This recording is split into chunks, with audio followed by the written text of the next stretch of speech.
Hello বন্ধুরা, আজকে আমি চলে এসেছি আমাদের খুবই কাছে বাগুইআটি জোড়া মন্দির বাগুইপাড়ায় শিক্ষা নিকেতন ইনস্টিটিউশনে। দেখো, এর ভেতরেই হচ্ছে ঝুলন্ত সরস্বতী। তোমরাও সবাই এই সরস্বতী পুজো আসতে পারো। কিভাবে আসবে সেটা সব কিছুই আমার ভিডিওতে জানতে পারবে।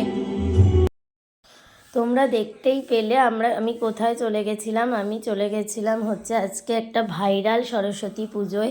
আগে আমরা দেখতাম যে দুর্গা পুজোর থিম হয়, কালী পুজোর থিম হয়, কিন্তু আমরা জানতাম না যে সরস্বতী পুজোর থিম হয়। এখন কিন্তু সরস্বতী পুজোরও থিম হয়। আমরা চলে গেছিলাম বাগুইআটির বহু ভাইরাল এবছরের দ্যুতি থিমের একটা শিক্ষানিকেতন ইনস্টিটিউশনের পুজোতে। এর থিম হচ্ছে দ্যুতি। এখানে তোমাদের পরে দেখতে পাবে যে আর্টিস্ট থিম সম্পর্কে পুরো ডিটেলসটা বলেছে। তোমরা এটা কিভাবে যাবে আমি বলে দিই। তোমরা যদি যে কোনো জায়গা থেকে বাগুইআটি এয়ারপোর্টগামী যে কোনো বাসে আসবে বা এয়ারপোর্টের দিক থেকে আসলে উল্টোডাঙাগামী যে কোনো বাসে বলবে জোড়া মন্দির নামবো।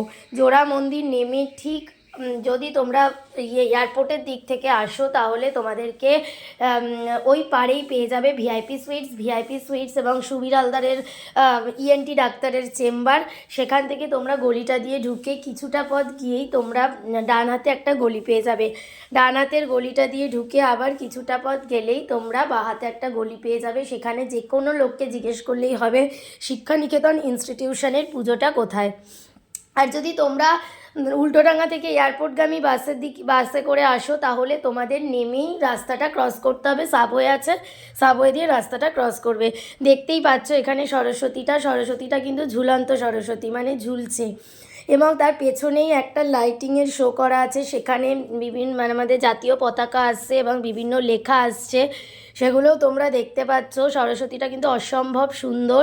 ভেতরে ওনাদের পুজো হবে যে ঠাকুরটাতে, সেটাও রয়েছে। সেটাতে ফটো তোলা অ্যালাউ ছিল না, কিন্তু এটা হচ্ছে থিমের সরস্বতী, যেটা হচ্ছে ঝুলন্ত সরস্বতী।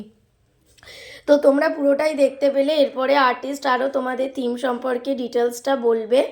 এর ভেতরে কিন্তু একটা সুন্দর সাউন্ডও আছে, যে সাউন্ডটা আমি তোমাদের কাছে শেয়ার করতে পারলাম না, কারণ ভেতরে বিভিন্ন আওয়াজের কারণে তোমাদের সাউন্ডটা শেয়ার করতে পারলাম না। সুন্দর একটা মিষ্টি সাউন্ড রয়েছে, তার সাথে ছোট ছোট আলো রয়েছে, একটা অন্ধকার ব্যাপার রয়েছে। পরিবেশটা খুবই সুন্দর এবং ব্যাপারটা খুবই সুন্দর।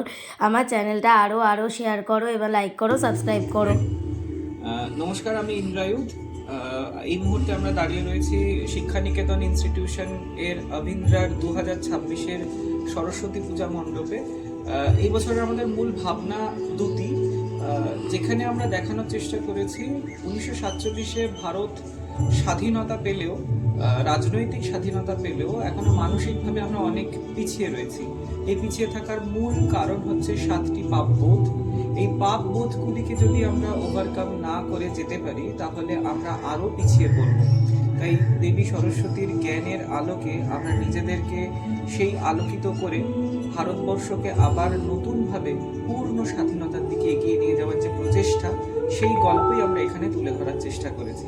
আপনারা আসুন, আমাদের কাজ দেখুন, আশা করি খুব ভালো লাগবে। অনেক ধন্যবাদ, নমস্কার।